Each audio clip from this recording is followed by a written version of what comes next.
pela presença de todos, muito obrigada pela presença de todos que estão aqui, depois de um dia muito cansativo, muito corrido, cheio de desafios, vocês estão aqui, né, estudando conosco, né, trocando informações conosco e dedicados, né, dedicados à segurança dos trabalhadores. Muito obrigada. Doutor Raimundo, suas palavras iniciais. Boa noite, pessoal. Mais uma vez, uma grande satisfação estar aqui com vocês. E, mais uma vez, doutora, uma grande oportunidade que toda a equipe tem proporcionado do compartilhamento de boas informações e boas soluções nessa grande força-tarefa de podermos cuidar melhor dos nossos pacientes, de termos uma consciência melhor em relação à segurança dos trabalhadores, mas principalmente de estarmos unidos aí frente à batalha contra essa pandemia que já há tanto tempo está junto conosco, mas que vamos vencer. Agradeço muito aí por todos que disponibilizaram esse tempo e vamos aproveitar aí mais essa noite. Boa noite, agradeço a vocês. Doutor Leonardo. Obrigada. Boa noite a todos. Parabéns pela iniciativa e, novamente, parabéns aos colegas e um agradecimento por todos que disponibilizaram o seu tempo aí para estar aqui para compartilhar. Esse assunto relacionado a acidente de trabalho, doença relacionada ao trabalho em profissionais de saúde, em ambientes hospitalares, é algo assim que sempre preocupou. Eu não consigo imaginar, depois de alguns quilômetros rodados aí, um ambiente de trabalho onde exista uma gama de agentes nocivos tão diversos quanto os ambientes hospitalares. A gente tem radiação ionizante, a gente tem quimioterápico, a gente tem medicamentos em geral, temos ruídos, temos risco biológico, que já dá conversa para um ano, tem tudo, tem risco ergonômico, que não nem seria assunto para uma semana, né? E agora a gente está tendo esse espaço, né, de conversar a respeito disso. Quase todos aqui são ligados à rede hospitalar, então eu acho que enriquece muito escutar a opinião e a experiência dos colegas. Eu acho que só vai somar. E o tema é da maior importância, sem dúvida. Então vamos ouvi-los, vamos aproveitar essa noite aí. E agradeço de novo.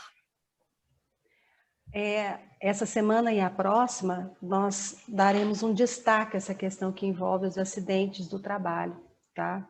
Como o doutor Leonardo acabou de falar, e aí eu vou reforçar, eu tenho um pouco mais de 25 anos de carreira, e eu falo para vocês, não tem ambiente de trabalho mais complexo, não tem. Ele tem tudo, risco físico, químico, ergonômico, elétricos, né? E essas questões que envolvem a saúde mental, envolvendo essas questões dos riscos, né? Sobrecarga de trabalho. Então, realmente, há grandes desafios a serem enfrentados pelos trabalhadores e pelas autoridades e pelo governo, né? Em relação a tudo isso, porque todas as decisões que são tomadas a nível nacional, grande parte delas impactam. Vai falar que o valor do frete não impacta no medicamento? Né, doutor Raimundo? Desafios, né, que estão sendo enfrentados aí, questão de mão de obra, qualificação profissional, quer dizer, há uma necessidade imensa de um esforço concentrado de todos. Eu vou passar a palavra para o Rodrigo Trotzdorf, engenheiro químico, engenheiro de segurança do trabalho, engenheiro de qualidade industrial, membro do SOST, que é o apelido do SESMIT, do Hospital das Clínicas, da UFG, né? Muito obrigada, viu, Rodrigo? Muito bem-vindo, a fala é sua. Boa noite a todos, né? É um prazer imenso estar com vocês aí novamente. E esse tema é um tema muito sensível, o tema de acidentes de trabalho, né? E, como bem disse o Léo, o Raimundo, a doutora Jaqueline, o ambiente hospitalar ele é muito diverso, ele é muito complexo e tem de tudo um pouco lá. Muitas coisas que eu vou passar numa apresentação aqui, muita gente já tem conhecimento de sobra, mas nunca é pouco a gente explanar alguns conceitos básicos de trabalho, o que a gente tem que definir para isso. Eu vou expor a apresentação aqui. Todos estão conseguindo ver?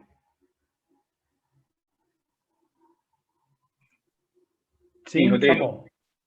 Sim. Ótimo. Eu vou só voltar um pouquinho aqui. Tá? Bem, como a doutora Jaqueline falou, meu nome é Rodrigo Trosdorf, eu sou engenheiro de segurança do trabalho do Hospital das Clínicas, faço parte do SOST, que é o SESVT do HC, né? Saúde Ocupacional e Segurança do Trabalho, e estamos nessa luta aí também, como todos os colegas de trabalho que nos acompanham, né?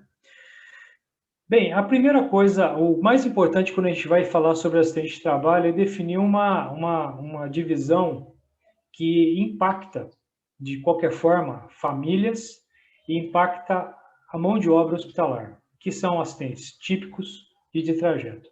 Não adianta a gente só focar no acidente típico se a gente não pensar também no trajeto, que ele também ceifa trabalhadores importantíssimos e pais de família, mães de família, e a gente não pode esquecer dele também.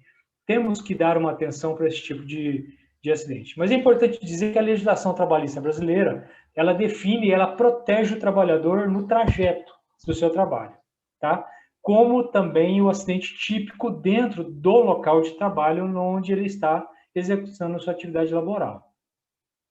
E aí, a gente tem que definir duas coisas também importantes, o conceito legal e o conceito prevencionista.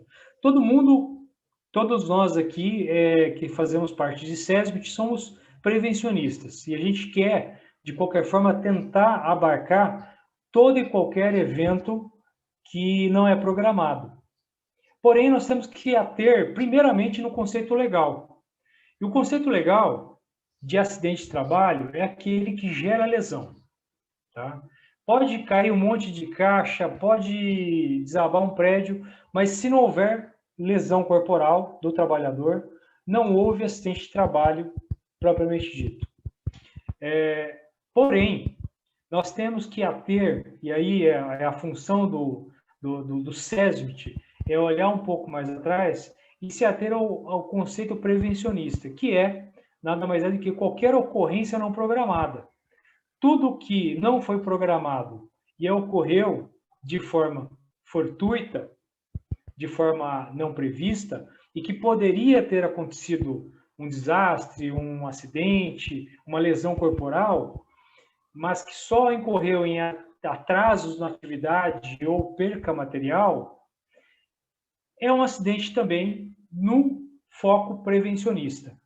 E, como eu disse anteriormente, o SESBIT ele tem que se ater nisso, ele tem que olhar para isso, porque os acidentes, os incidentes de trabalho, vamos chamar assim, os quase acidentes, outra nomenclatura usualmente usada, que é aquela que não incorre em lesão corporal, ela é apenas a base do iceberg.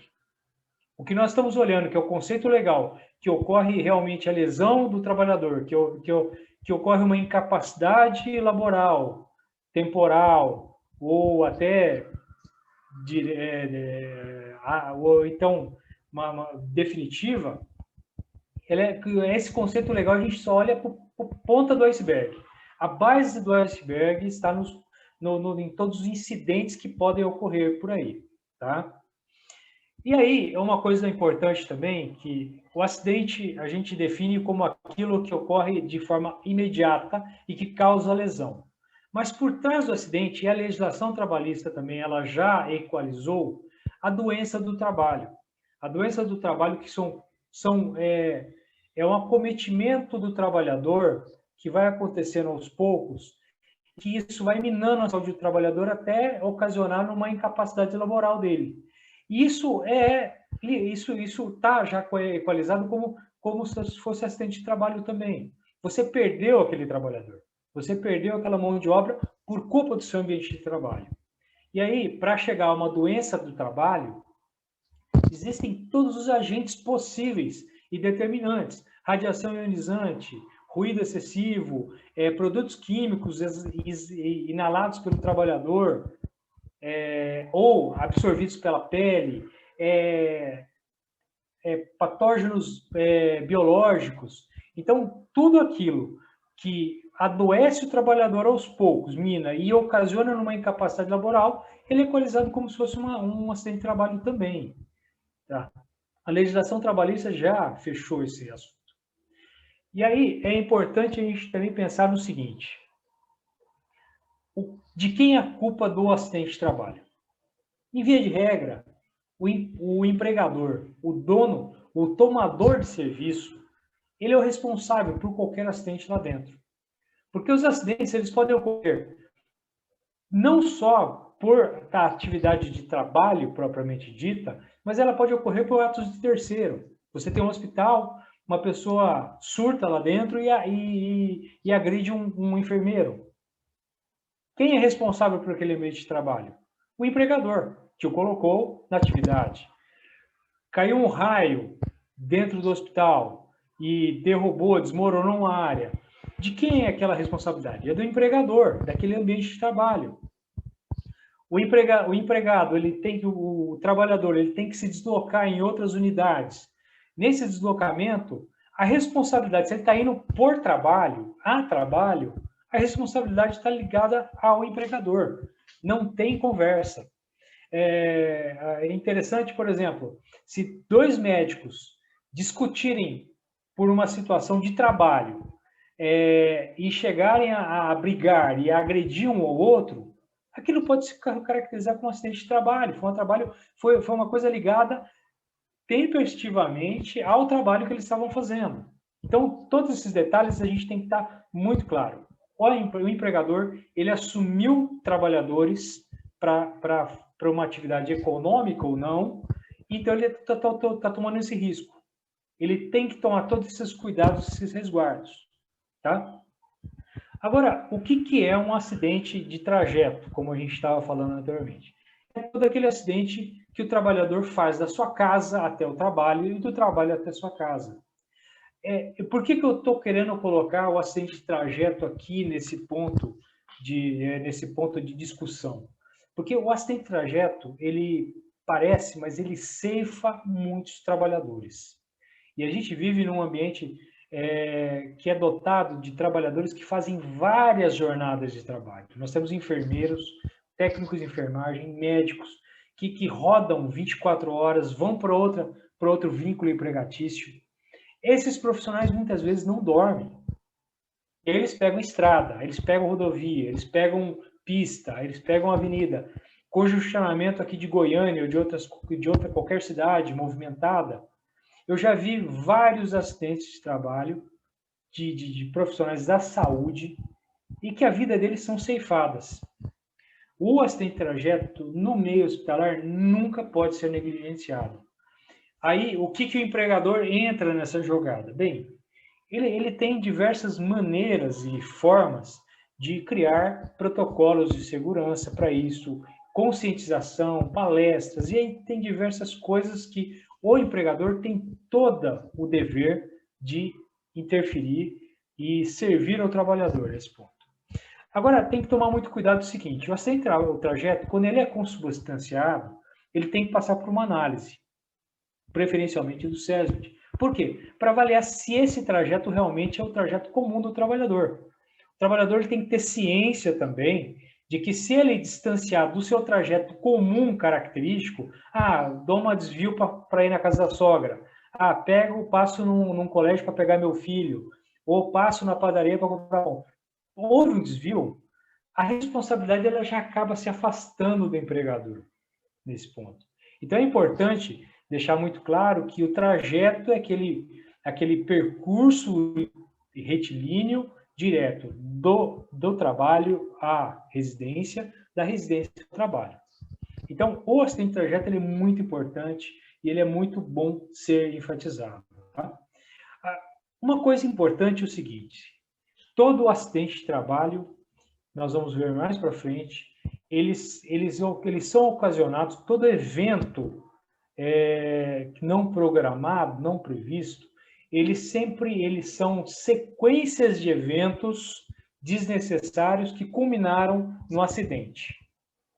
E aí é importante dizer que esse estudo ele não é de hoje. Nos Estados Unidos, esse estudo começou na década de 30, com Frank Bird. Se eu não me engano, esse pesquisador ele fez um trabalho muito bonito em uma forjaria, uma metalurgia, eu não lembro ao certo, e ele levantou estatisticamente um baita trabalho gigante, dizendo o seguinte, que todo dano físico sério ou fatal, ele está na ponta de uma pirâmide, e que antes de chegar nesse ponto, existem vários incidentes com danos materiais, incidentes com danos físicos leves, que à medida que eles vão aumentando nesse ambiente de trabalho, é inevitável, estatisticamente falando, em termos de proporções e probabilidades, vai culminar num dano físico sério. Provavelmente aquela catástrofe que aconteceu com a Vale, com a empresa Vale, que rompeu aquela barragem, ceifou mais de 300 vidas, com certeza a Vale estava se deparando com vários incidentes com danos materiais naquela barragem, com danos físicos leves, até culminar numa catástrofe daquela. Então, se a empresa, se o hospital, ele tem capacidade de registrar incidentes, pode saber que se depender de uma quantidade grande de incidentes na base, isso vai ocasionar lá na frente um dano físico sério e fatal. Isso é inevitável. Se aquele local de trabalho está tendo vários incidentes com danos materiais, com danos físicos leves, uma hora ou outra, se ninguém fizer nada, vai culminar num dano físico sério. Ou até fatal. É importante dizer que isso é estatística, isso é probabilidade. Não tem como a gente escapar desses eventos probabilísticos.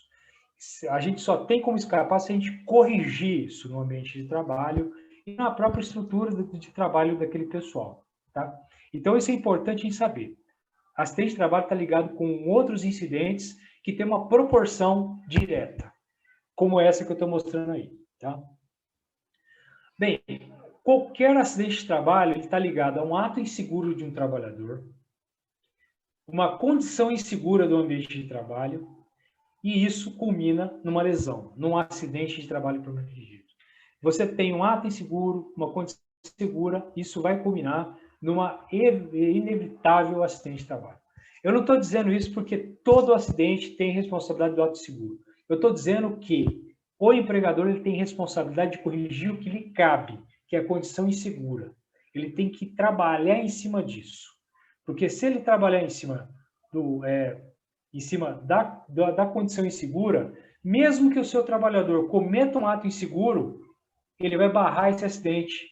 Ele vai ter condições de bloquear esse acidente de trabalho.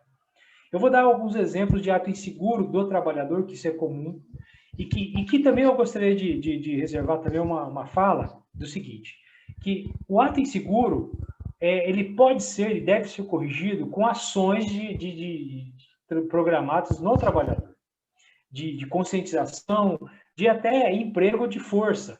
Falar, é obrigatório usar a EPI, ponto final, certo? Então, alguns exemplos de atos inseguros, por exemplo, não usar a EPI, deixar materiais espalhados pelo corredor, desorganizar o local, usar ferramentas inadequadas, manusear produtos químicos sem conhecimento. Existem vários exemplos de ato inseguro. Aí. Condição insegura. Nossa, uma escada sem corrimão é uma condição insegura. Um local que tem um vazamento de líquido que pode causar um escorregão de um trabalhador é uma condição insegura do ambiente de trabalho. Arranjos físicos e elétricos inadequados podem ocasionar um acidente de trabalho grave até.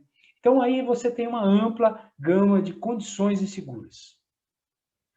Como eu falei para vocês, um ato inseguro combinado com uma condição insegura do ambiente sempre vai ocasionar um acidente de trabalho. E aí é importante, vocês estão observando que Um acidente de trabalho ele é como se fosse aquela brincadeira de dominó, que a gente coloca as peças, uma pareia a outra.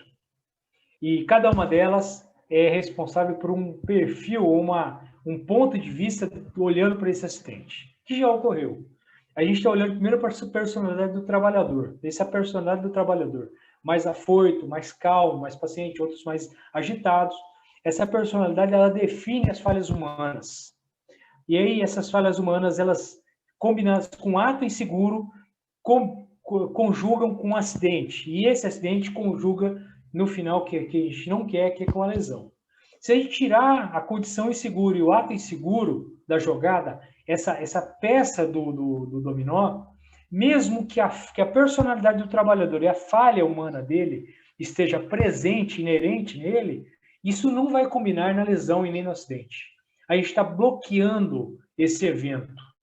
E como eu falei, todo evento adverso, ele tem uma sequência de erros e falhas que vem desde o ato inseguro até a condição insegura, culminando no acidente e na lesão.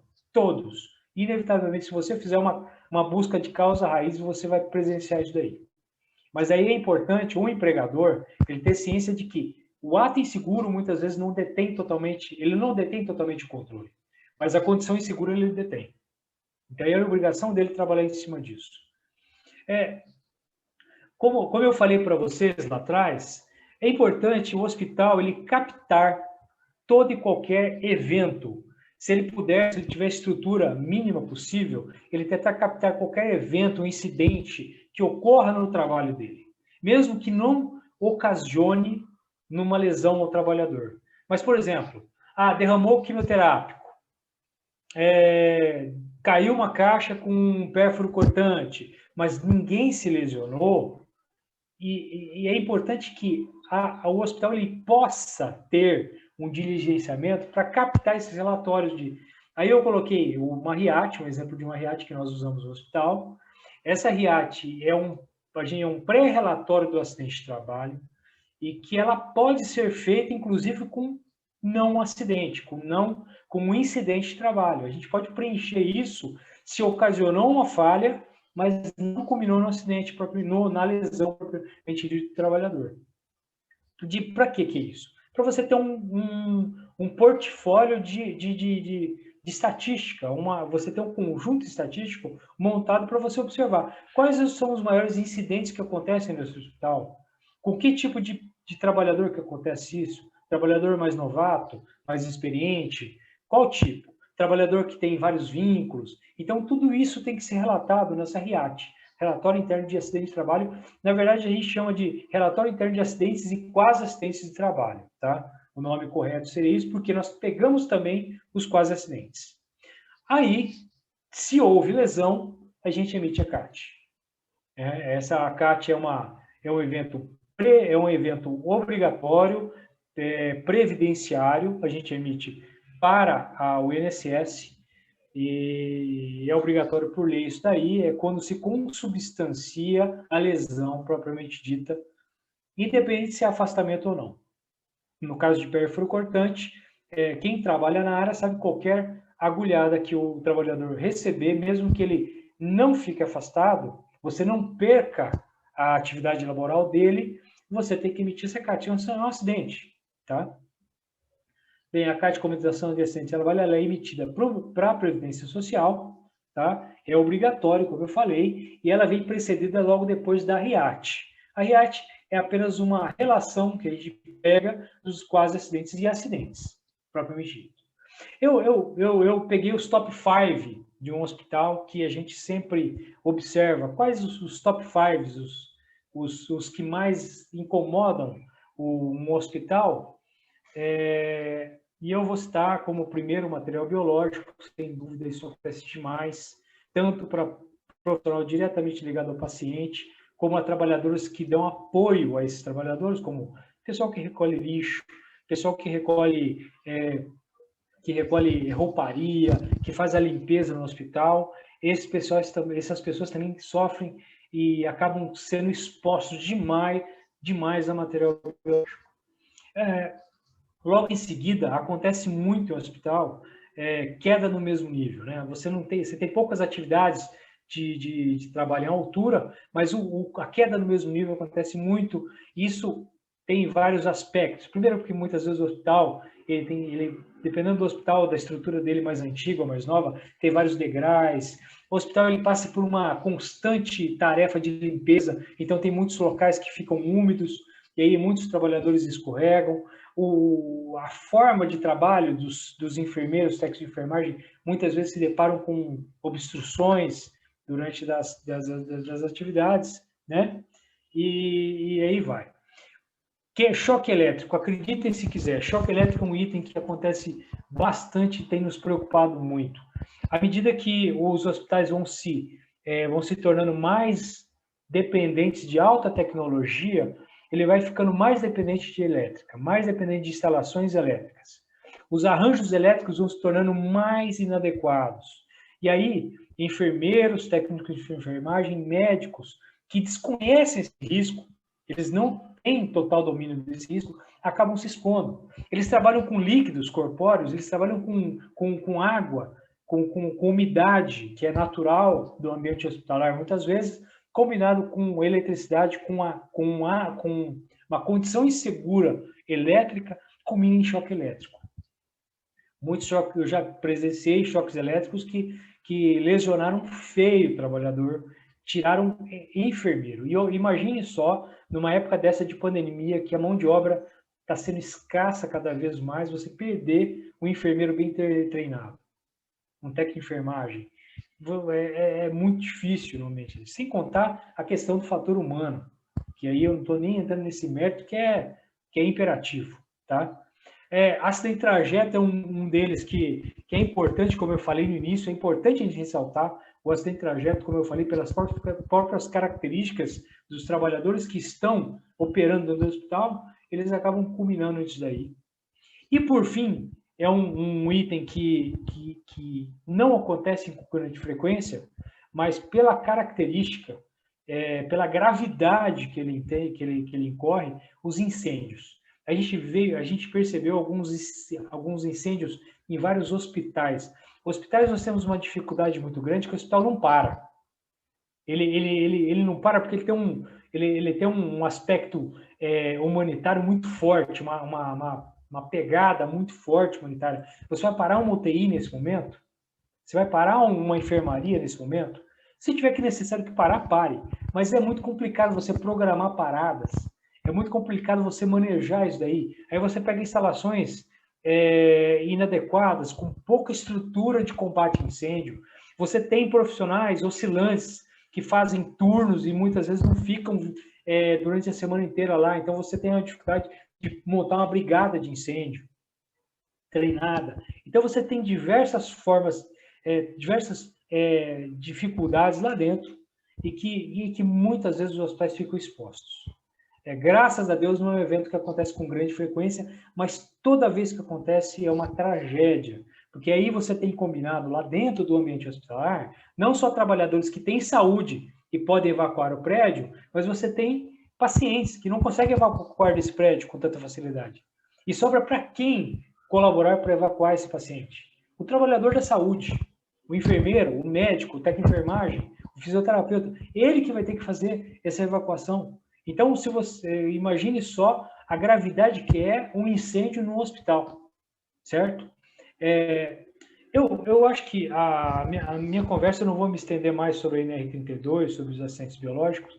Eu já estou com 24 minutos já de fala, e o que eu vou falar aqui vai ser...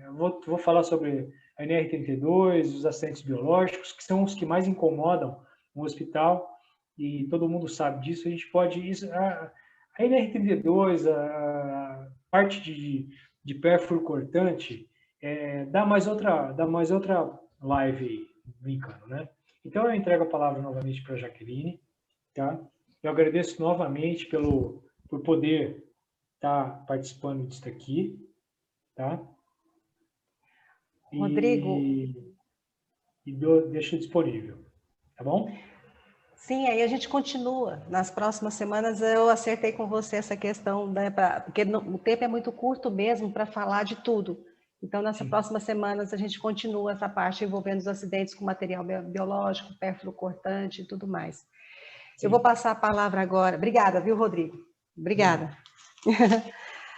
Joana Angélica de França Barbosa, fisioterapeuta, pós-graduada em fisioterapia hospitalar, fisioterapia respiratória com ênfase em UTI, especialista em terapia intensiva adulta, gerente de fisioterapia do Hospital Estadual Alberto Rassi, HGG. Muito bem-vinda, Joana, muito obrigada novamente pela sua ajuda. E na pandemia, um assunto que eu recebi muito pedido de ajuda, muita denúncia também dos trabalhadores, que envolve, sabe, doutor Raimundo, desde a qualidade do ar, a questão da climatização, da qualidade do ar, mas também essa questão que envolve processos de trabalho com relação à dispersão de aerossóis e processos de trabalho seguros, né? Tanto de contenção quanto de redução.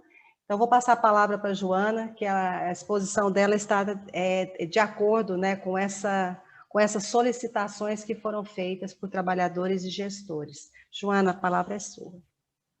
Boa noite, doutora Jaqueline. Eu quero cumprimentar todos que estão aqui presentes, né, após esse dia árduo de tarefas. E que bom estarmos aqui reunidos, né, para conversar sobre segurança, sobre cuidado, né, no nosso dia a dia.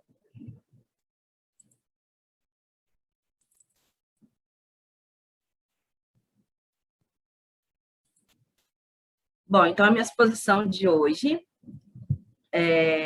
vai ser sobre acidentes de trabalho, procedimentos invasivos, a partir do desenvolvimento de processos de trabalho, né, visando aí reduzir os riscos ocupacionais devido à inalação de aerossóis em procedimentos invasivos. A doutora Jaqueline já me apresentou, eu sou gerente aqui do Serviço de Fisioterapia do HGG. Então, vamos entender primeiro o que são aerossóis, né? Então, aerossóis são partículas, elas são partículas menores do que as gotículas, e elas permanecem suspensas no ar por um determinado período de tempo, um tempo maior do que a gotícula. A gotícula é uma partícula mais pesada, vamos assim dizer. E quando o aerossol ele é inalado, ele pode penetrar de maneira mais profunda no nosso trato respiratório, trazendo aí as doenças, né? Os procedimentos mais comuns, caracterizados como o procedimento gerador de aerossóis, eu coloquei alguns exemplos, né, que a gente encontra no hospital, como intubação e a extubação dos pacientes, aspiração das vias aéreas, exames como broncoscopia ou coleta de secreção para amostras, né, nas traqueais do laboratório. A fisioterapia respiratória é tida também como procedimento gerador de aerossóis, dependendo de como o fisioterapeuta manipula o seu paciente. A ressuscitação também cardiopulmonar, ela também é um procedimento gerador de aerossóis, assim como a traqueostomia, ventilação manual com ambu, ventilação mecânica não invasiva e outros procedimentos que a gente pode listar como indutores de tosse. Então, a gente tem essas partículas de aerossóis que ficam suspensas, né, por um determinado período, e que e que elas podem também contaminar superfícies, né, próximas do local nosso de trabalho, como, por exemplo, papel de impressão, o cobre, roupas também, tecidos, e aço inoxidável também, que faz parte aí de alguns equipamentos que a gente utiliza dentro da UTI, né? Então, aumentando assim o nosso nível de alerta, né, quanto ao ambiente contaminado frente aos aerossóis. E aí a gente estratifica, né, algumas áreas hospitalares com esse risco, né, dos aerossóis, como, por exemplo, na assistência da urgência, emergência, em atenção pré-hospitalar ou em pronto atendimento, em áreas hospitalares destinadas ao tratamento de pacientes com COVID, né, ou suspeito ou confirmado, e outras áreas a ser definidas por cada hospital, e que preenchem os requisitos dessa propagação dos aerossóis, de procedimentos que geram aerossóis. Então, isso é importante salientar por quê? Talvez a gente fique preocupado com a questão de propagação de aerossóis apenas num ambiente fechado de terapia intensiva. Mas, às vezes, numa enfermaria que a gente atenda esse paciente também, ela pode também estar contaminada, até mesmo lá no pronto atendimento também. Então, o cuidado ele tem que ser total durante todo o hospital. E, mediante a isso, a Sobrafir, que é a Associação Brasileira de Fisioterapia Respiratória e Terapia Intensiva, ela publicou, no ano passado, a comunicação oficial a respeito justamente de alguns recursos e técnicas fisioterapeutas que o fisioterapeuta ele tem que utilizar com cautela, né, para evitar a propagação e a proliferação da Covid-19.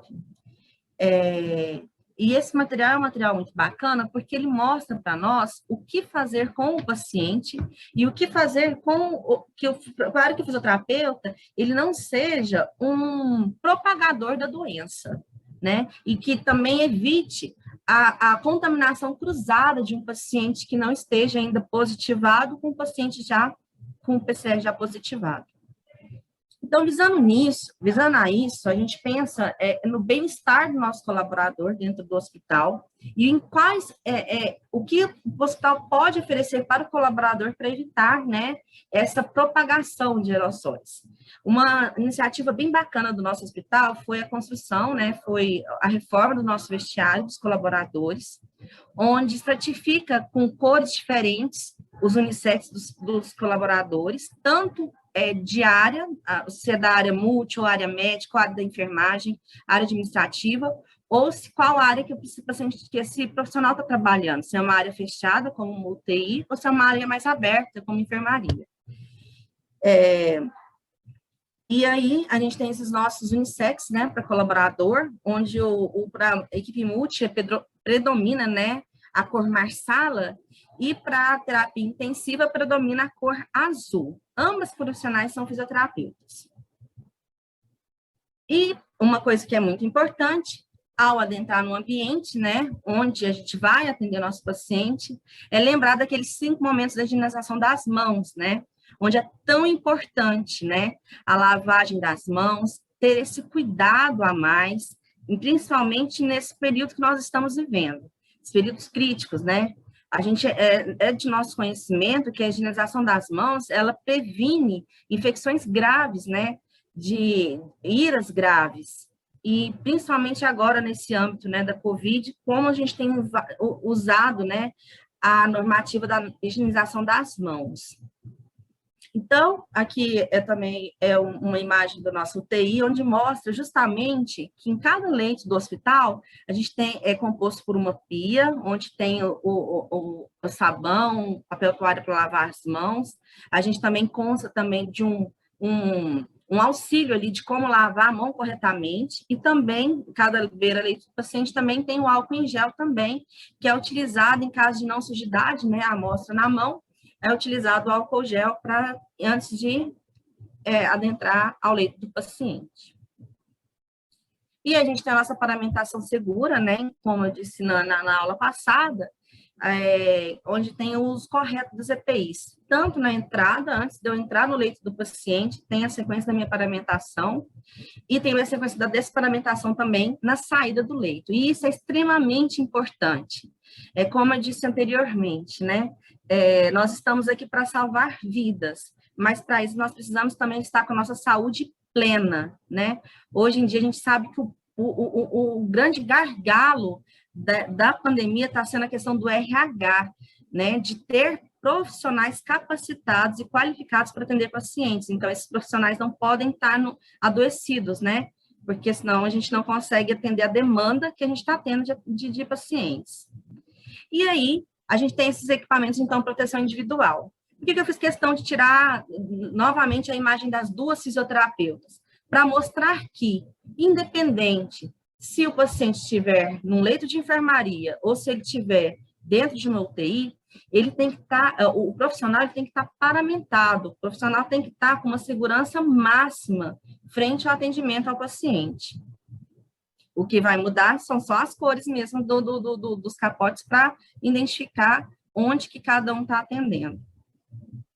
E aí, a gente tem a nossa manual também da desparamentação segura, que fica do lado interno do quarto do paciente, que serve justamente para lembrar ao profissional de como ele deve se desparamentar de maneira segura, para evitar que ele auto se contamine. E aí a gente tem os nossos EPIs, né, que eles podem ser reprocessados. E o que é muito importante, porque esses EPIs, como eles podem ser processados, ele tem que ter um local de guarda específica dentro da unidade de terapia intensiva ou dentro das enfermarias, a fim de evitar que faça contaminação cruzada com outros equipamentos, né? Aqui no caso nós temos a Face Shields, esses macacões ou capotes, né, que são os capotes cirúrgicos de tecido, e também a gente usa os óculos também, que são os óculos de proteção. Os EPIs que devem ser descartados já são esses capotes, que são capotes impermeáveis de uso único, ou os macacões impermeáveis, que eles são utilizados principalmente para quando tem contato, né, com fluidos corporais importantes, durante o banho, durante a preparação do paciente, do corpo do paciente, né, que infelizmente veio a óbito.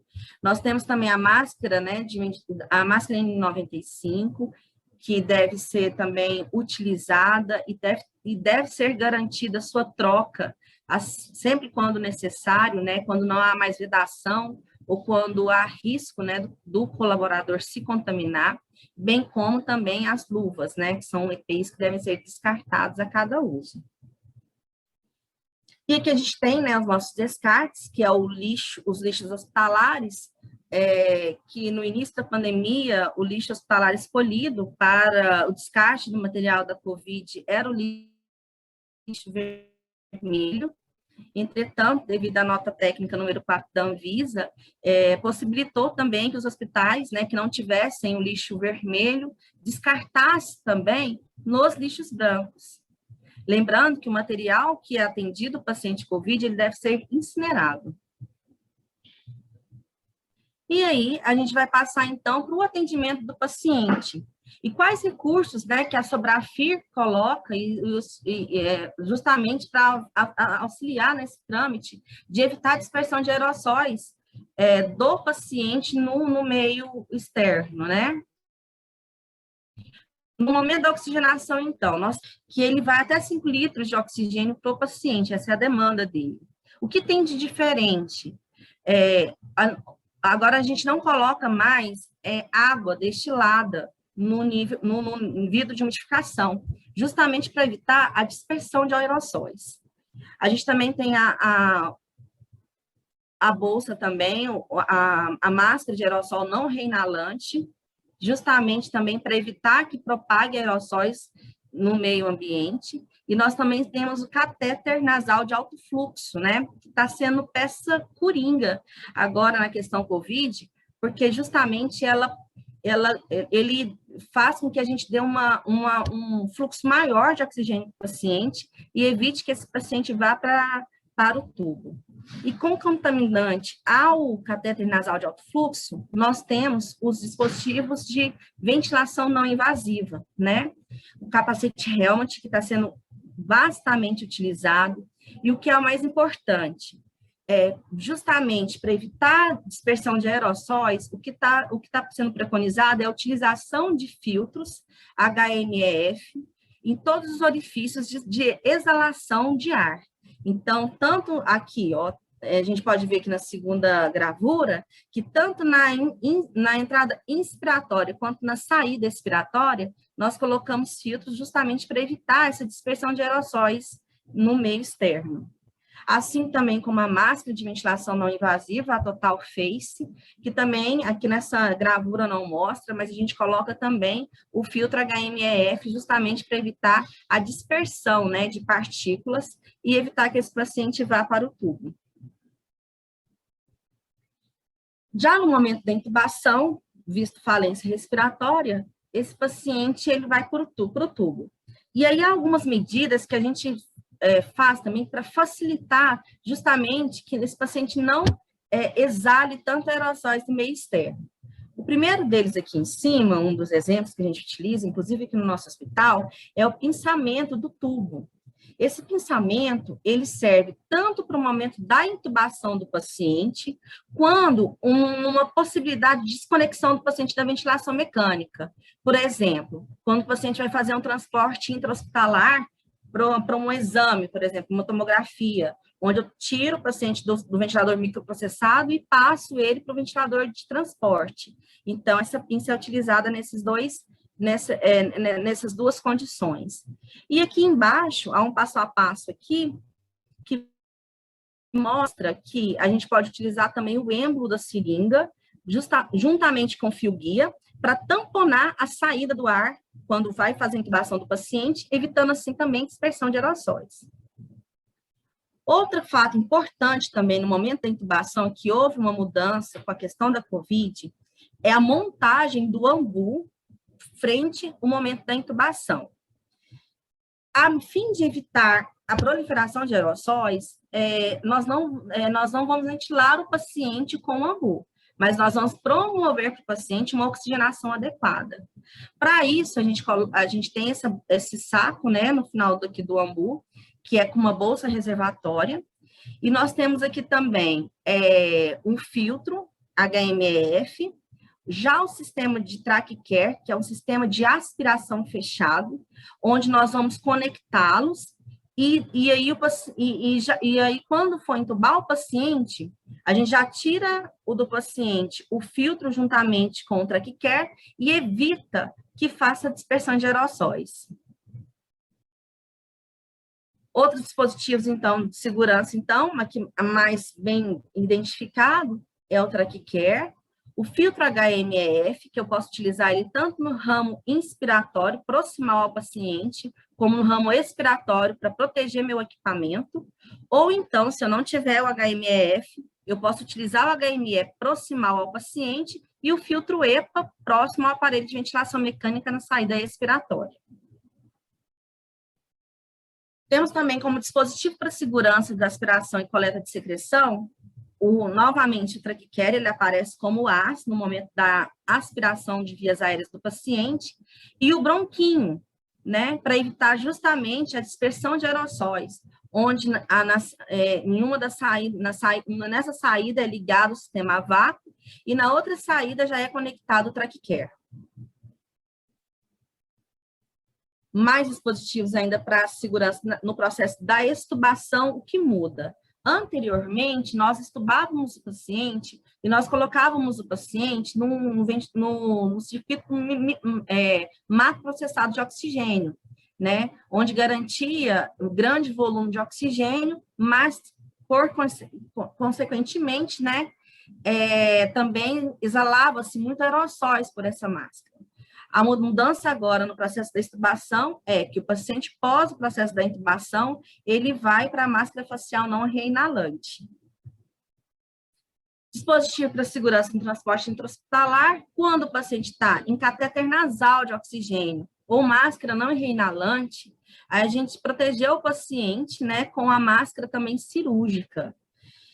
E também o paciente que está em ventilação mecânica, ele vai estar utilizando o ventilador de transporte, como eu expliquei anteriormente. A pinça, ela vem justamente para a gente pinçar o tubo e evitar que faça dissipação de aerossóis no momento que eu troco o ventilador por outro.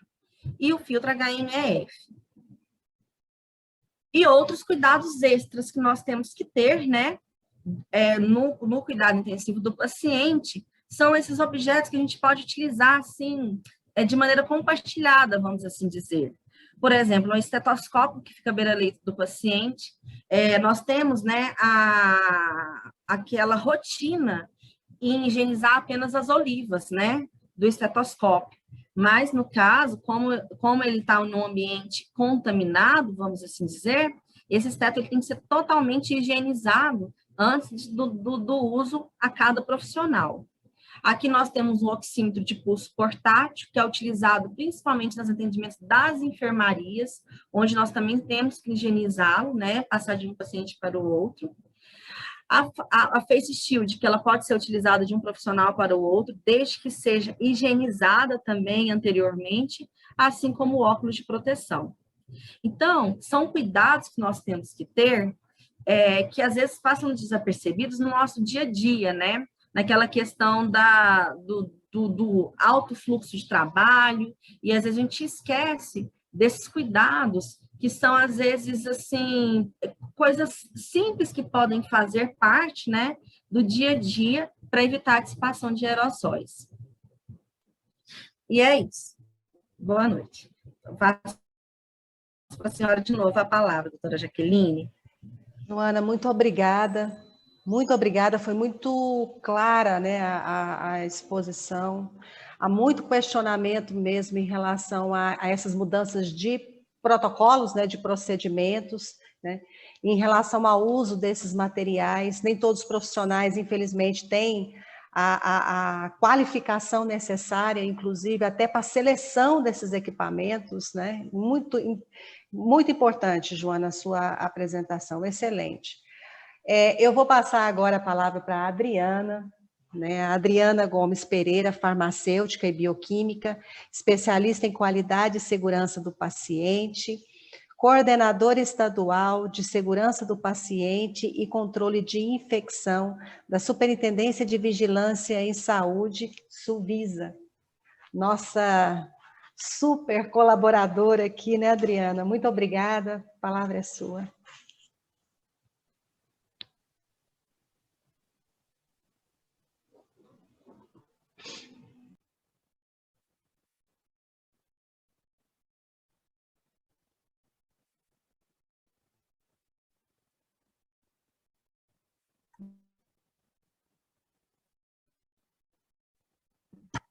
Agora sim.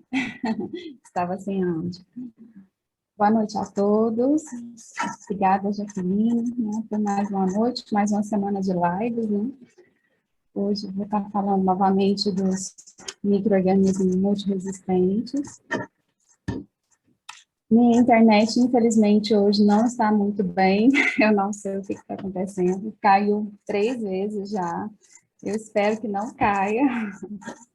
Não pode nos deixar na mão. Vou compartilhar a tela. Está indisponível o compartilhamento.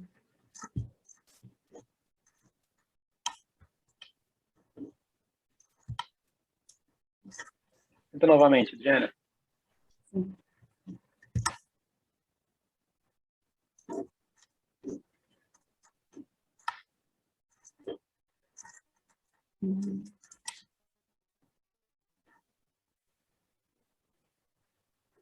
Bem, enquanto minha tela não abre, eu vou falando um pouquinho, né, da resistência microbiana,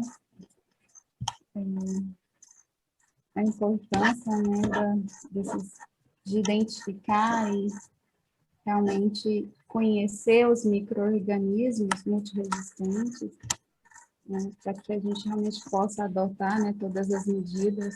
O Brasil hoje, ele ocupa uma das últimas posições no programa de gerenciamento de resistência microbiana.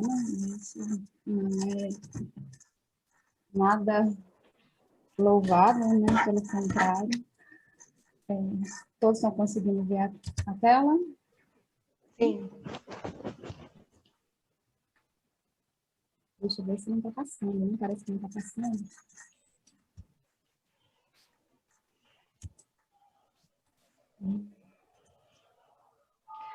Enquanto a Adriana ajusta aí, eu vou falando a respeito da importância dessa abordagem, né, a importância da exposição do manual para a segurança dos trabalhadores.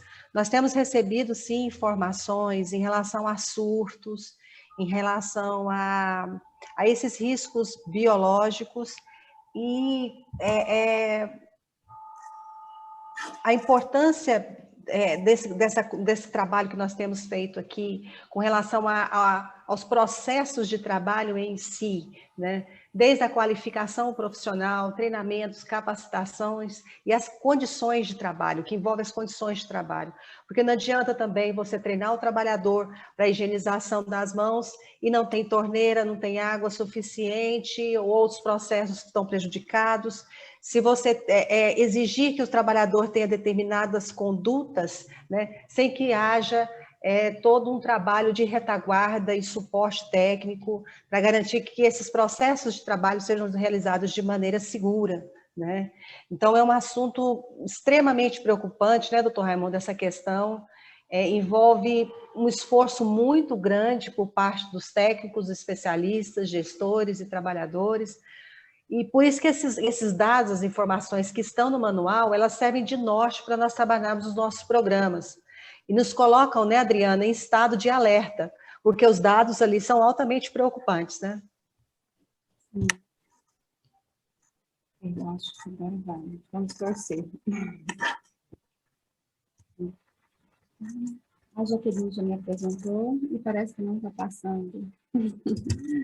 Desculpa, pessoal, não sei se é... Agora sim. A Jaqueline já me apresentou, né? A Adriana, da Suvisas, coordenadora de segurança do paciente, e vou falar da resistência microbiana muito em função do manual, né, que foi lançado no mês passado, que fala da resistência microbiana. Então, como eu disse, né, esses bactérias estão em todo mundo. Na semana passada eu falei um pouquinho desses micro-organismos, né? O manual ele traz muitos dados desses micro-organismos, dados mundiais, né, que classificam, colocam quais são os que são resistentes a tais antimicrobianos, né, para que a gente realmente possa fazer esse monitoramento regional em cada município. Aqui eu vou colocar novamente, então, quais são os principais micro-organismos que são de importância aqui no regional. Quando a gente fala desses micro-organismos, né, a gente pensa não é só na doença, na infecção.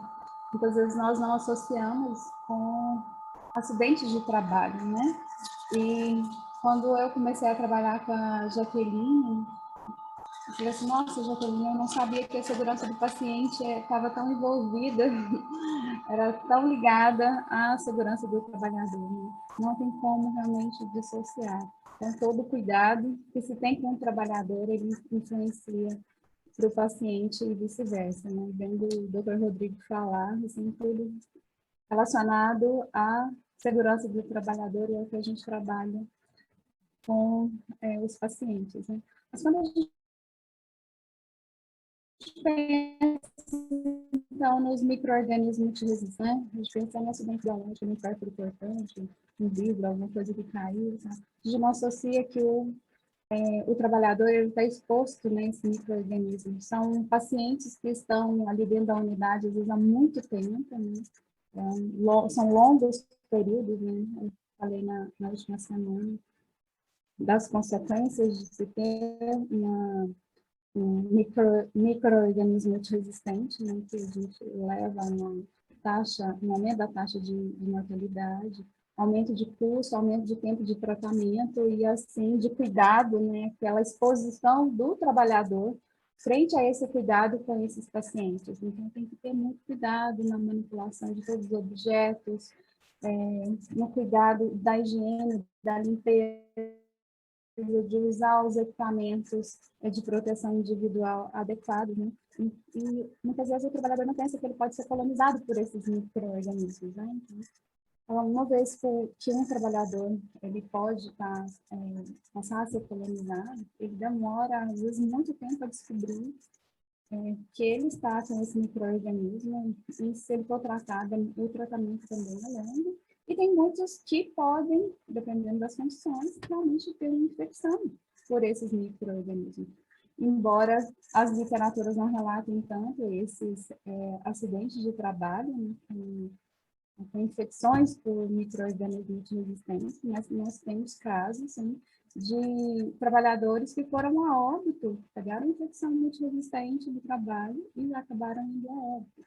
Então, tem que realmente ter todo um cuidado voltado com os micro-organismos multiresistentes, né? Então, esse é o quadro dos principais epidemiológica para Goiás.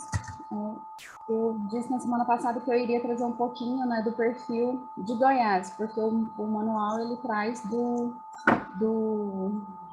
Brasil, né, nacional, e se refere a 2018.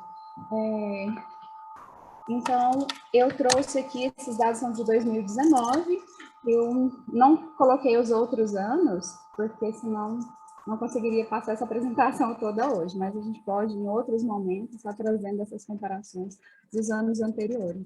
Então, os principais que são monitorados são esses, né? Estáfilo aureus, Staphylococcus coagulase, complexo de Klebsiella pneumoniae, que é um dos mais importantes, Escherichia coli, Cândida.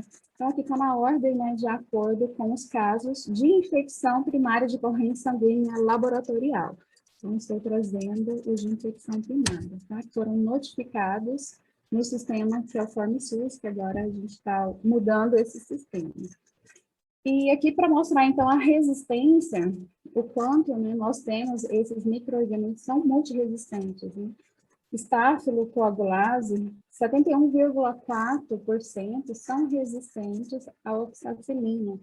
É um número bem alto, né, para Staphylococcus aureus, 28,8%, Enterococcus, 12,5%, complexo Acinetobacter resistente a carbapenemus, 78,9%, também muito preocupante, né, um número muito alto. Enterobacter resistente às cefalosporinas, também é um número muito alto, 62,5%, e os Enterobacter são os que entram, né, Escherichia coli, Klebsiella, Enterobacter sp, que são os principais agentes que estão relacionados à infecção, relacionada à assistência à saúde. Aqui, então, a gente colocou, né, separada a Klebsiella, 74,5%, para resistente a carbapenêmicos, que é o KPC, né, que é uma enzima que nós separamos, né, isolamos, e que ela tem uma grande importância justamente porque ela aumenta em 2 vezes a chance de óbito desses pacientes que são resistentes, né, aos carbapenêmicos. No manual, ele traz os dados de 2018 como sendo em torno de 48,3, se não me engano, os dados nacionais. Se a gente for pensar, então, isso para cefalosporina e 33 para carbapenêmicos. Então, se a gente for pensar, os dados de Goiás está praticamente o dobro, né, dos dados nacionais, e isso é muito preocupante, né? A gente pensar que nós estamos com tamanha resistência aqui no nosso estado. Esses dados de 2018 também estavam altos assim. Serratia é 100%, já tem uns 3 anos, que assim, todas que foram isoladas foram resistentes às cefalosporinas. Ano passado, as resistentes ao carbapenêmicos estava bem mais alta, caiu um pouco, mas no geral acompanha. Pseudomonas, 44,8% são resistentes aos carbapenêmicos. Outras enterobactérias, 73,3%. Em relação às pseudomonas, aqui as que são resistentes aos carbapenêmicos aumentam em até 3 vezes a chance de óbito. Então, há uma preocupação, né, também muito grande com esses micro-organismos que estão sendo identificados. Trouxe também os dados de infecção de trato urinário. A maioria deles estão associados realmente a catéter, né? Os principais aqui, Escherichia coli, depois Klebsiella, Pseudomonas, e trouxe também a resistência. A maioria também tem resistência a vários antibióticos, né? Aos principais. A Klebsiella, que mais uma vez, né, tem a resistência muito alta à cefalosporina, com 88,4%, e a carbapenêmica 51,1%. E a preocupação com essas enzimas, né, esses mecanismos de resistências, é que eles migram também para outros, né, outros clones, outros genes, então pode levar resistência, né, para outros micro-organismos. Então, a preocupação em conseguir controlar esses micro-organismos dentro da instituição. Acinetobacter também muito alto, né, acima de 50%, 72%, Enterobacter 58%, carbapenêmicos e o Enterobacter resistente à cefalosporina 66,7%. Então, todos com resistência muito alta. Né? E para combater, né, para prevenir esses micro-organismos, a gente precisa de medidas, muitas vezes, muito simples. E que, na prática, não é bem assim que funciona, né? Uma delas é a higienização das mãos. E apesar de ser muito simples, né, nós temos uma dificuldade muito grande para que seja um hábito dos profissionais em serviço de saúde. Outras medidas que eu trago, né, são as medidas de precaução. Uma vez identificado esse paciente que tem esse micro-organismo multiresistente, vão adotar sempre a higienização das mãos, quarto privativo ou separação por corte. Então, sempre é preciso de estabelecer, né? Limpeza e desinfecção do ambiente e superfície de todos, né, os instrumentos, os objetos que são utilizados dentro do serviço de saúde, né? Todos precisam ter esse cuidado, né? Ter esse monitoramento. O serviço de controle de infecção tem que estar o tempo todo, sempre atuante, ativo, para fazer as medidas, né, de limpeza e desinfecção, para controlando. As culturas, né, de vigilância, como eu havia falado já na anterior, não é apenas nas instituições que têm unidades de alto risco, né? Os outros serviços de saúde também. Né? À medida que receber um paciente, é um paciente que foi internado há muito tempo, é um paciente que é proveniente de uma ILPI, uma instituição de longa permanência, ficou muito tempo em unidade de terapia intensiva. Né? Então, são pacientes que tem que se verificar, né? Ter um transplantado, verificar realmente se não tem, estar sempre atuante, né, fazer essas culturas ativas.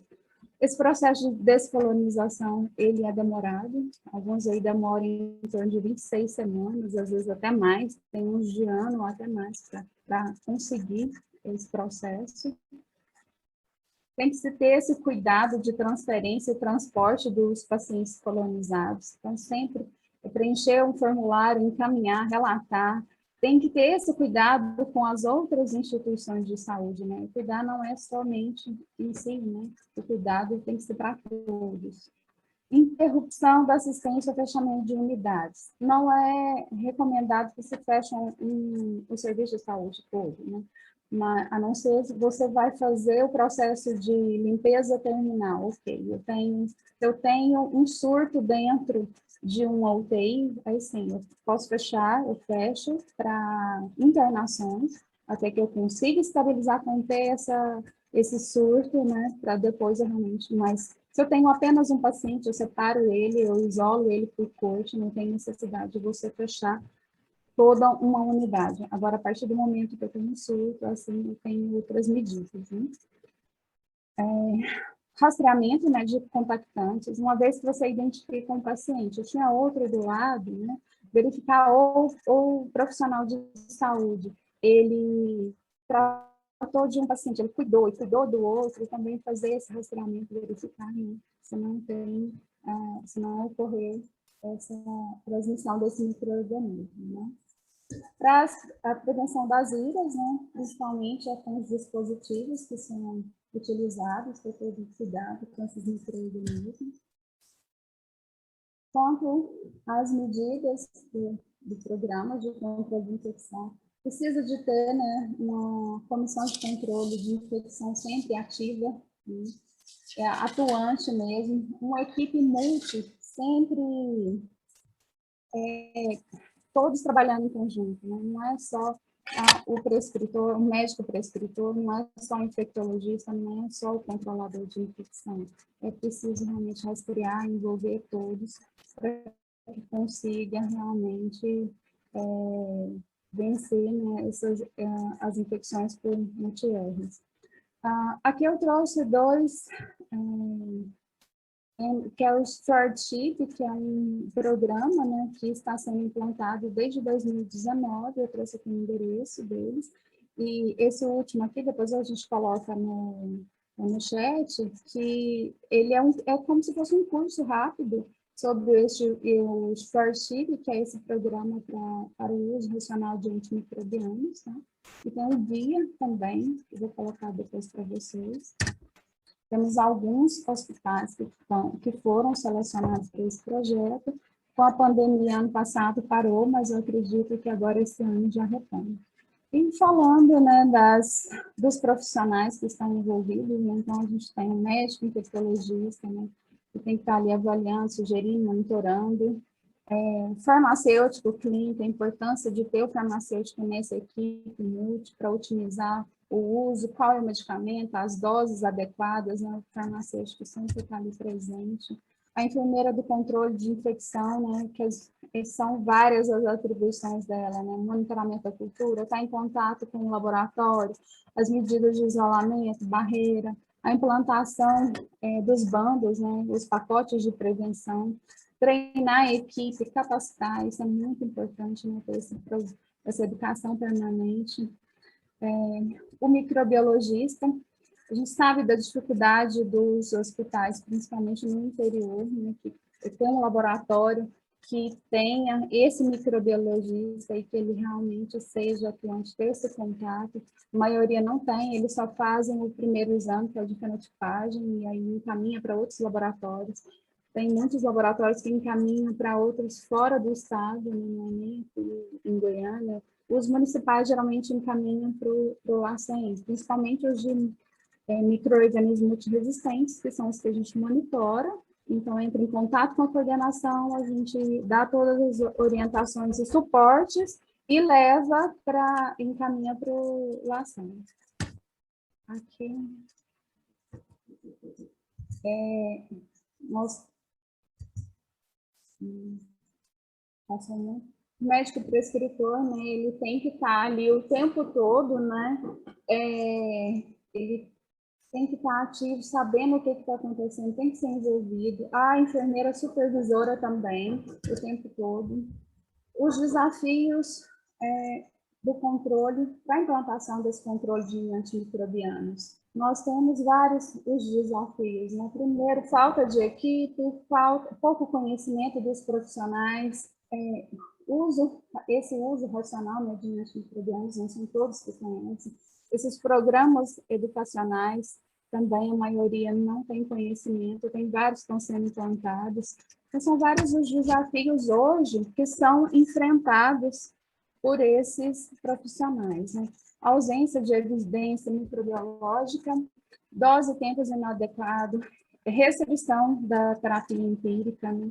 Nós temos as restrições, o uso de testes, e eu considero que realmente essa dificuldade para os testes, para ter um laboratório ali de suporte próximo dentro da unidade também. Recurso financeiro, é claro, sistemas, tem muitos hospitais que não têm nenhum sistema adequado para dispensação de medicamento, para fazer esse uso racional, né?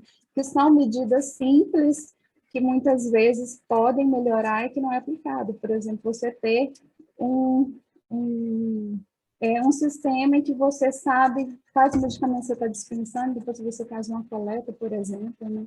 Tem programas que o pessoal passa depois recolhendo que não foi utilizado, que não foi usado, e isso, no final, tem uma resposta muito efetiva no programa de controle, principalmente dos antimicrobianos, né? É utilizado para todos os medicamentos, mas principalmente nos antimicrobianos.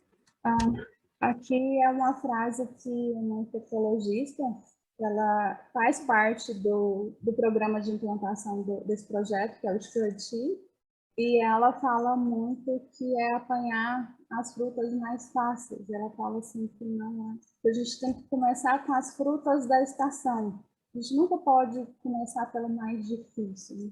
E isso serve realmente acho que para todos, né? Para tudo dentro do serviço de saúde. A doutora Silvia Lemos, o nome dela, ela é da Universidade Federal de Recife, no Pernambuco, e ela é uma entusiasta nesse assunto resistência microbiana, né? E ela sempre fala assim, escolhe a equipe, escolhe o horário mais fácil, né? O turno mais fácil, a equipe mais fácil, e o projeto que vai ser o mais fácil. Então, sempre você tem que escolher o mais fácil, porque aí ele deu certo, ele serve de apoio nessa. Nossa, deu certo, então tá, eu que era contra, de repente eu passo a fazer parte da equipe, eu me sinto engajada ali em todo o processo, né? Então, eu acho essa frase dela bem interessante, não é só para resistência microbiana, realmente é para tudo, né?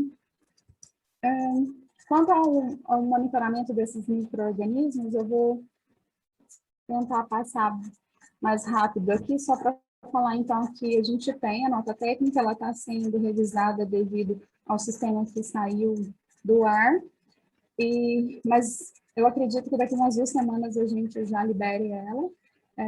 Então, todas as amostras que têm algum mecanismo de resistência novo, ou dentro daqueles que já foram elencados, eles têm que ser encaminhados para o LACEN, né, para confirmar qual que é o gene, esse mecanismo de resistência, né?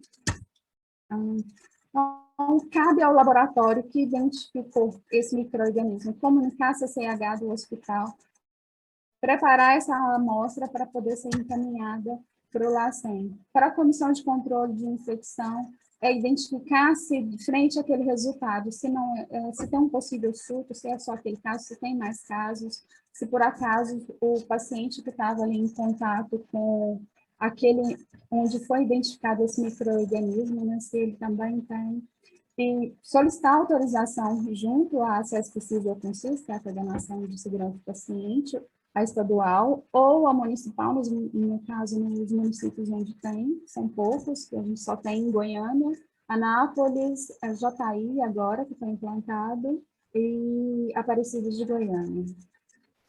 Iniciar a investigação desses agregados de casos ou surtos, ele tem que enviar um relatório para a gente, um relatório parcial, e até 60 dias tem que ser encerrado. E, no caso, essa notificação tem que acontecer para a gente até em 72 horas. E no sistema também, só que como o sistema está fora do ar, a gente está estudando como que vai ser esse mecanismo de coleta. Quanto a CONCIS e a CESP-CIS, né, as coordenações, cabe realmente a gente dar todo o suporte, acompanhar, verificar junto ao LACEN esse resultado, repassar o resultado para a CCH, e realmente assim, estar próximo para verificar todas as medidas que estão sendo adotadas e o que está sendo feito.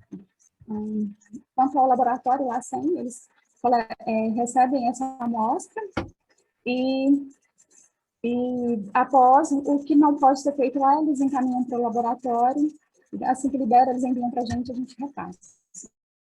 Tá? Então, é isso, pessoal. Por enquanto, é isso de resistência microbiana, né? É um assunto muito longo, muito extenso. Então, não são só esses micro-organismos que a gente monitora, né? Tem outros também, e que estão na nota técnica, e depois a gente volta, assim, nesse assunto, tá? Então, muito obrigada a todos. Com vocês, Jaqueline. Muito obrigada, Adriana.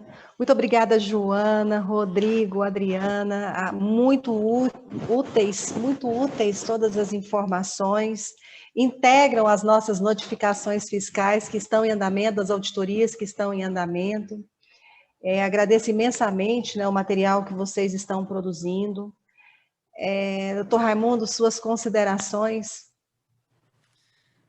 Então, pessoal, primeiro, boa noite, agradecê-los muito pela contribuição, mas é engraçado como os temas se encaixam, né? Principalmente no sentido de que hoje a gente acaba vivendo um momento de grande estresse e grande sobrecarga para os trabalhadores, o que endossa a necessidade de regras definidas, de um planejamento bem definido, e principalmente olhando para frente no impacto que aquilo pode trazer para o futuro. A chance dos acidentes ocupacionais, eles acabam sendo maiores nos profissionais que estão submetidos aí a um estresse e jornadas muito longas, como a gente acabou discutindo aqui, mas principalmente eu vejo no intra-hospitalar o desafio que a gente tem, por exemplo, nesses pacientes que com diagnóstico de COVID ficam durante bastante tempo em ventilação mecânica, o que acaba trazendo a necessidade de termos um cuidado maior com as infecções relacionadas à assistência, as pneumonias associadas à ventilação, o que vai acabar demandando aí grande quantidade de tempo em uso de antibiótico terapia, levando-se em consideração ali também a necessidade de uma boa avaliação técnica na prescrição, o que culmina com o que a Adriana trouxe para a gente, que é esse perfil microbiológico já com uma tendência a uma resistência ampla e isso com dados até de antes da pandemia. Eu acredito que a gente ainda vai ter uma avaliação com a modificação desse perfil microbiológico ao longo aí do ano de 2020, o que vai ser para a gente aí um cenário bastante desafiador. O que só faz com que tenhamos uma grande necessidade, que é aquela ponderação e avaliação com bastante critério, com bastante detalhe, frente às nossas ações ao paciente, porque isso impacta de maneira significativa naquilo que vamos ter de armas a serem utilizadas no futuro.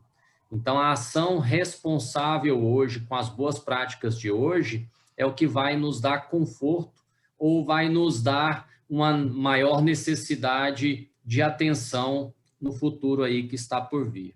Agradeço a todos vocês, foi uma noite aí excelente, espero que saiamos com a sensação de maior responsabilidade, até porque quando estamos munidos de boa informação, a gente acaba tendo uma maior responsabilidade com as nossas ações. Obrigado, Adriana, obrigado, Joana, obrigado, Rodrigo. Boa noite, pessoal. Doutor Leonardo. Só tem que dar parabéns mesmo, né? Excelente, super didática a exposição do Rodrigo. A Joana e a Adriana trazendo assuntos da maior importância sobre aerosóis, sobre micro-organismos. Eu venho de uma realidade no HDT onde a gente já está atento à questão do SESMIT, já está atento à questão dos aerosóis há muito tempo. A gente desenvolveu um trabalho desde 2001, lá começou com o Dr. Marcelo Fuad, com realização de PPD entre funcionários, e a gente continuou com isso a partir de 2007. A gente foi surpreendido pela quantidade de funcionários da área administrativa contaminados com PPD reator, né, ao longo dos anos, né? E criamos uma equipe multiprofissional, uma coisa que já está evoluindo, já tem muitos anos nesse sentido, e pegamos a tuberculose, que é uma doença transmissível, muito transmissível por aerosol, como um modelo. Se a gente, pensando assim, se a gente consegue controlar, se a gente consegue manter a tuberculose sob controle, é mais fácil, talvez a gente tenha como aprender formas de lidar com outros micro-organismos também. Seria uma coisa muito extensa para a gente explanar, mas, resumidamente, de 2007, antes de 2007, a gente tinha uma média de 1 a 2 casos de pacientes funcionários com tuberculose no hospital, né? De 2007 para cá, na hora que a gente implantou realização de PPD, fluxo de pacientes com tuberculose, uso de máscaras, forma correta de coletar áreas específicas para coleta de descarro com salas, a sala com filtro EPA, implantação de filtro EPA em vários setores, nós estamos até hoje, de 2007 até hoje, 15 anos, vamos fazer 14 anos, sem nenhum caso de tuberculose entre funcionários. Eu estou falando de um hospital de referência para doenças infecto-contagiosas, onde a gente trabalha com TB multiresistente. Então, assim, isso afasta qualquer questionamento sobre validade de PPD ou não validade de PPD. Não foi só o PPD, mas foi toda uma cultura que se criou em torno dos aerosóis, né? do controle dos aerosóis, que é uma prática de UTI, de fisioterapia, de enfermagem, de engenharia, enfim. É um cuidado que tem, talvez seja a grande causa razão de existência de hospitais hoje, seja os aerosóis, porque gotículas é mais fácil de a gente controlar. O aerosol é muito complicado, o aerosol se dissemina de uma forma que dribla tudo e todos, né? Mas não vamos nos estender em relação a isso. Parabéns a todos, uma ótima noite, foi brilhante, parabéns, Jaqueline, pela iniciativa, e somos gratos por você estar abrindo esse espaço aí para a gente. Tá? Boa noite a todos. Muito obrigada a todos. A gente não tem nem palavras para agradecer, porque realmente é um compartilhamento de informações extremamente importante. Hélio, eu vou pedir para você abrir o som, não sei se você vai conseguir. Abre o som do Dr. Guilherme, que está aqui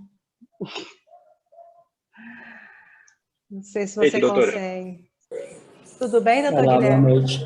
Tudo bem? Queria participar um pouquinho aqui com vocês, parabenizar pela iniciativa, todas as apresentações, como já foi dito, excelentes. E eu queria só fazer uma pequena contribuição na apresentação da Adriana, porque a gente tem conversado já entre os grupos de infectologia que, associada a uma pandemia de Covid-19, a gente tem uma epidemia de multiresistência.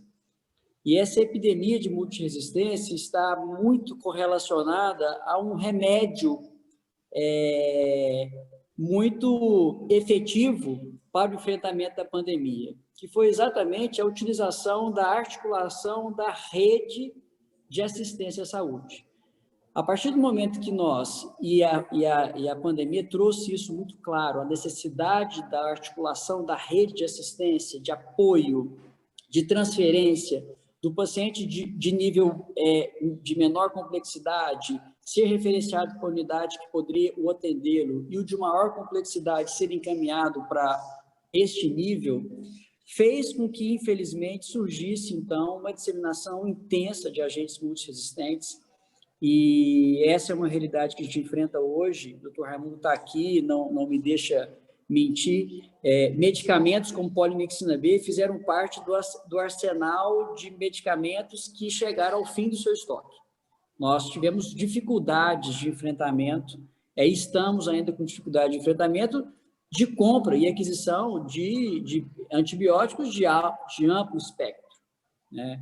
Então, eu gostaria muito de chamar a atenção a todos e parabenizar a Adriana da importância desse trabalho que está sendo feito, porque eu tenho plena convicção que os resultados de 2020 e 2021 serão resultados que nos trarão muita preocupação em relação ao perfil dos agentes desenvolvidos, mas, infelizmente, isso é consequência dessa articulação de rede, onde um paciente ele inicia no nível de atenção básica ou primária, num CAIS, vai para uma UPA, depois transfere para uma unidade, depois vai para outra. Quando confirma, quando afasta, ele transfere para outra, ou seja, nós experimentamos muito isso durante essa pandemia e, infelizmente, como consequência, a gente acabou vendo isso. Então, acho extremamente importante e relevante nós estarmos sempre trocando nesse assunto para com as unidades, para que se realmente tenha atenção na tentativa de...